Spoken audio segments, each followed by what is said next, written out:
Hello दोस्तों, आप सभी का बहुत बहुत स्वागत है आपके अपने YouTube channel tricky maths by राज।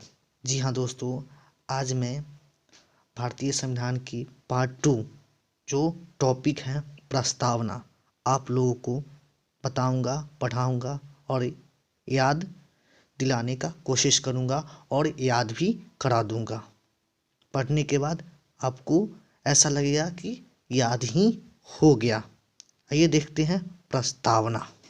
दोस्तों देखते हैं संविधान सभा प्रस्तावना अथवा उद्देशिका। उद्देशिका कब पारित हुआ था? 13 दिसंबर 1946 को, जो कि पंडित जवाहरलाल नेहरू द्वारा लाया गया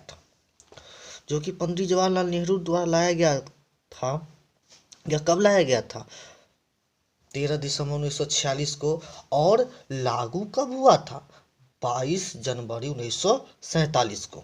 यही उद्देशिका बाद में जाके प्रस्तावना बना। प्रश्न आता है प्रस्तावना कहाँ से लिया गया है? तो प्रस्तावना अमेरिका के संविधान से लिया गया है। और प्रस्तावना की भाषा कहाँ से लिया गया है? तो प्रस्तावना की भाषा ऑस्ट्रेलिया के संविधान से लिया गया है। अब अपना संविधान अंगीकृत कब हुआ था? तो 26 नवंबर 1949 को। और लागू कब हो गया था? 26 जनवरी 1950 को। देखते हैं प्रस्तावना क्या है, करते हैं।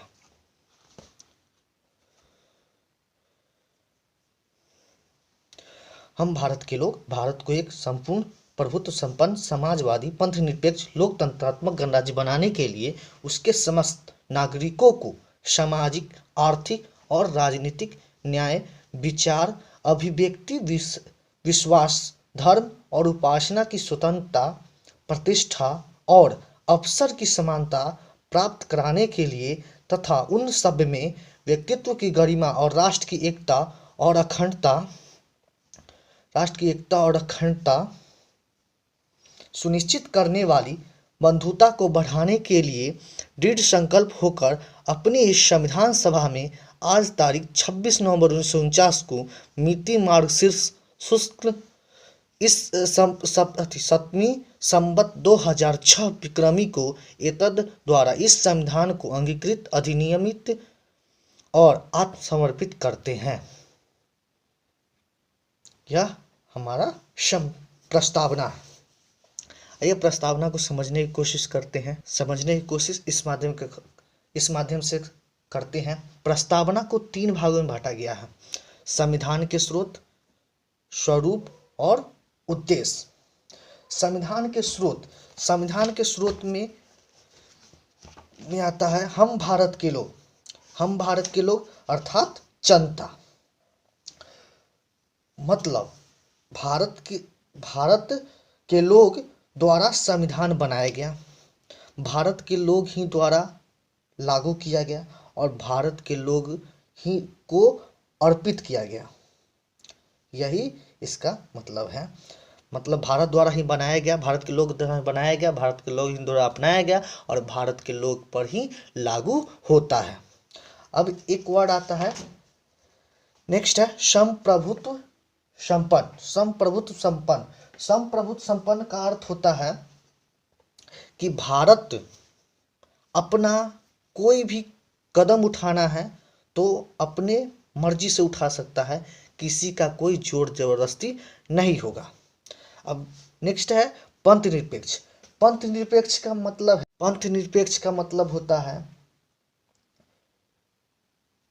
कि राज्य का कोई अपना राजकीय धर्म नहीं है और न ही धर्म के आधार पर कोई भेदभाव किया जाएगा। पंथ निरपेक्ष का मतलब होता है कोई धर्म नहीं है और न ही धर्म के आधार पर कोई भेदभाव किया जाएगा। पंथ निरपेक्ष शब्द 42वां संविधान संशोधन 1976 के तहत जोड़ा गया। यहाँ दोस्तों संविधान में के प्रस्तावना में एक बार ही संशोधन हुआ है, वही 42वां संविधान संशोधन 1976, जिसमें पंथ निरपेक्ष जोड़ा गया था। क्लियर है? नेक्स्ट है गणराज्य। गणराज्य का अर्थ होता है, गणराज्य में राजनीतिक संप्रभुत्व राज्य के बजाय देश की जनता में निहित है। राजनीतिक संप्रभुत्व राज्य के बजाय देश की जनता में निहित है। न्याय। न्याय नेक्स्ट देखते हैं न्याय। न्याय क्या है? न्याय के अंतर्गत सामाजिक, आर्थिक और राजनीतिक न्याय शामिल है। प्रत्येक पक्ष में न्याय का तात्पर्य सभी के साथ समान व्यवहार करना। न्याय का तात्पर्य है सभी के साथ समान व्यवहार करना। नेक्स्ट आता है स्वतंत्रता। स्वतंत्रता का अर्थ है व्यक्ति की गतिविधि पर किसी प्रकार के प्रतिबंध का निषेध तथा उसे संपूर्ण विकास के अवसर उपलब्ध कराना। क्लियर है? नेक्स्ट है समता। संविधान की प्रस्तावना में प्रतिष्ठा और अवसर की समता का उल्लेख किया गया है, जिसका तात्पर्य है समाज के किसी वर्ग के लिए बिना भेदभाव प्रत्येक के साथ समान अवसर उपलब्ध कराना। बिना किसी मतलब होता है बिना किसी भेदभाव के जो भी संविधान में जो भी लागू होगा सब पर बराबर लागू होगा, नहीं कि किसी पर भेदभाव किया जाएगा। कुछ भी अवसर दिया जाएगा तो सबको बराबर दिया जाएगा। क्लियर है? कोई भेदभाव नहीं किया जाएगा। और भारतीय संविधान की प्रस्तावना में समानता के 3 आयाम शामिल हैं। 3 आयाम होते हैं। कौन कौन होते हैं? सामाजिक समानताएं, राजनीतिक समानताएं और आर्थिक समानताएं होते हैं। ठीक से समझिएगा। सामाजिक समानताएं, राजनीतिक समानताएं और आर्थिक समानताएं होता है। नेक्स्ट है बंधुत्व। बंधुत्व सभी नागरिकों के बीच एक होने का भाव जागृत करना, मतलब भाईचारा बनाए रखना, यही बंधुत्व का मतलब होता है। क्लियर है? आगे देखते हैं प्रस्तावना। प्रस्तावना में आगे क्या है? संविधान का परिचय पत्र। प्रस्तावना संविधान का परिचय पत्र है। यह किसने कहा था? तो N.A. पालकीवाला ने कहा था कि प्रस्तावना संविधान का परिचय पत्र है। प्रस्तावना हमारे दीर्घकालीन सपनों का विचार है। यह किसने कहा था? अल्लादी कृष्णास्वामी अय्यर बोले हुए थे कि प्रस्तावना हमारे दीर्घकालीन सपनों का विचार है। देखिएगा, संविधान की प्रस्तावना को भारतीय संविधान की कुंजी कहा गया है। नेक्स्ट देखते हैं। अच्छा, सबसे पहले प्रस्तावना का उल्लेख कौन किए थे? प्लेटो किए हुए थे। प्रस्तावना का उल्लेख किस अधिनियम में किया गया? 1919 के भारत शासन अधिनियम में किया गया था। प्रस्तावना का उल्लेख किया गया था। प्रस्तावना को भारतीय संविधान की आत्मा कहा है।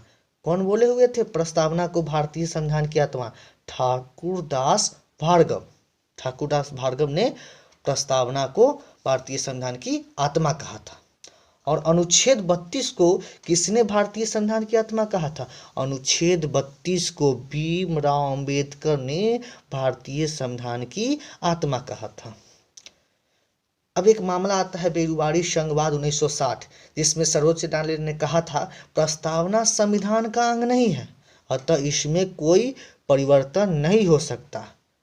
लेकिन एक और मामला आता है केशवानंद भारती वर्सेज केरल राजवाद 1973।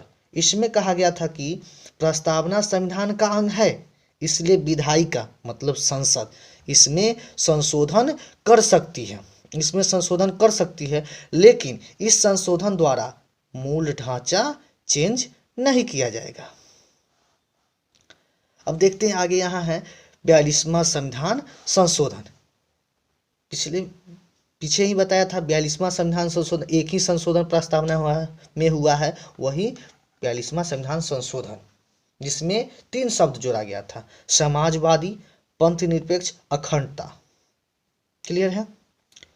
अब यहाँ देखते हैं, यही 3 शब्द जोड़ा गया था इंदिरा गांधी के शासन काल में। आधुनिक लिखित संविधान का जनक अमेरिका को कहा जाता है। आधुनिक लिखित संविधान का जनक अमेरिका को कहा जाता है। और सबसे बड़ा लिखित संविधान किसका है? तो भारत का है। प्रस्तावना किसके द्वारा लिखा गया था? आप जान रहे हैं प्रस्तावना किसके द्वारा लिखा था? पंडित जवाहरलाल नेहरू द्वारा। पंडित जवाहरलाल नेहरू ने अनुच्छेद 19 को भारतीय संविधान की आत्मा कहा है।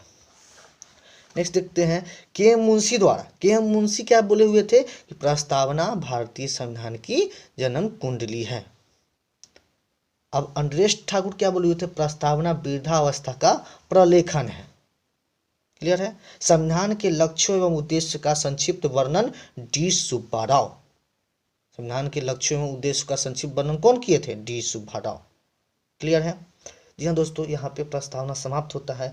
और नेक्स्ट क्या है, भारतीय संविधान की विदेशी स्रोत, मतलब भारतीय संविधान में विदेश से क्या क्या लिया गया है, ये नेक्स्ट वीडियो में बताऊंगा। आज के लिए इतना ही। अच्छा लगे तो लाइक करें, सब्सक्राइब करें एंड कमेंट करना ना भूलें।